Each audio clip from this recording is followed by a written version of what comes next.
Wodge. Sharon Ongao, Ramogi TV, Nairobi. Kuramuga juang tend Kenya Kwanza hikore ni Ramogi jod bura magi Kenya. Ramogi poru wachewi kaka gidhidonje tuwak gikweth marazimio la umoja One Kenya Alliance kaka nyocha osechan. Matimoreka kweth marazimio la umoja One Kenya Alliance gi Kenya Kwanza podi yuare pausia sawi kaka winjore tim twagno. Penjo manitie ni bende twak ma ochane yor od bura nyalo chopo kare dwaro duto magazimio. Jafomara Walter Nyambaga go mbaka kod jonon siasa gi josiasa omiyo wachal marwach eyo machal kodma. Bangri ruok mazimio la umoja One Kenya Alliance keto nyinge mag jo od bura magiketo nyime mondo bede twak kanyakla kindgi kod piny owacho. Riwruok mar Kenya Kwanza bende ochano bedo kod romo mag jo od bura magen mar chwalo listi mag joge. Kesho pia kuna mkutano tuko nao inaitwa PG.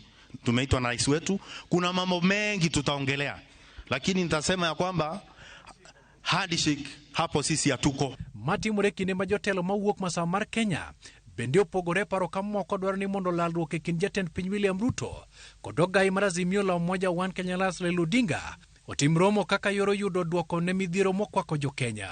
Mheshimiwa William Samoei Ruto, Mheshimiwa Raila Amoro Odinga wakae chini waongee, watupatie suluhisho, tupeleke Kenya mbele. Motelo ne twak penjo nitie ni to bende twak makamano biro mulo gik moko duto mazimio pedho ni nyaka mul maka onge to ng'anyo pod biro dhio nyime. Okapar to gimomiyo okapar en nikech king'iyo kaka jogo ma mopogore loso, especially Kenya Kwanza gi wabunge gi wajumbe gi mopogore giwacho ni wan weche ma nyalo mako weche mag uchaguzi ne wasetieko. Gine gichako process mok be nyalre nikech the grounds are so strong. Kenya Kwanza wacho no they cannot negotiate kod azimio on the issues of server. No ket team mane negotiate on behalf of Kibaki on behalf of Raila ne gitamre winjiri. Bu no kao Raila di kod Kibaki kilaguni. Bugi chwado lwetigi eka wachuno rumo. Ponono twako lwari Lwanda gin yore mage manyalo nyago lemo ne azimio. Onge rieko minyalo gol godo jatelo mani office. Sani wabedo jo adieri kwa wuoyo gi jowa. 2027 to be mana kwa ikore eka wanyalo dhi timore nade. Eka wanyalo mondo wadwa gol.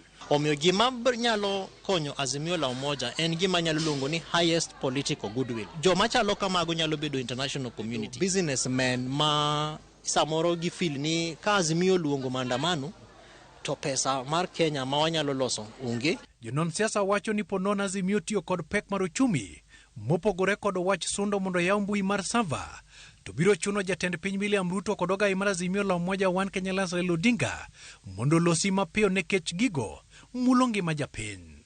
To emomiyo ang'eyo gan ka gino be marach kendo jibro mna duoge wach mar street no demonstration ma jibro duoge nikech Raila Odinga senwango no wach ma William Ruto winjo en wach achiel, demonstration maandamano. Koro jibro doki maandamano to maandamano bro affect uchumi nikech koro sani kaka uchumi osezorotani. Sasa ma jodhi maandamano Kenya is losing jopiny koso pesa moloyo 6 billion michoko. Kenya Kwanza odwok weche mag chumbi kuon galot piny manyiso ni reduction of cost of living. Ka ji dhi yalo gima ji oyalo to bro winjore ma jo Kenya. Onge ni azimio win kata Kenya Kwanza, jo Kenya manyaka win. E kinde ma paro pod medo nyuolore wi twak ma kizungu dendo ni bipartisan monywando kanyakla jod bura mag azimio la umoja One Kenya Alliance kanyakla kod mago ma Kenya Kwanza. Penjo maduong' en ni to bende en twak manyalo nyuolo lemo koso oganda nyalo dok kiendara kokamano to chwado gi chung. Walter Nyambaga, Ramogi TV, Nairobi. Kwa wea kiriki kimatwak nyakoro mga juang hateri nyake county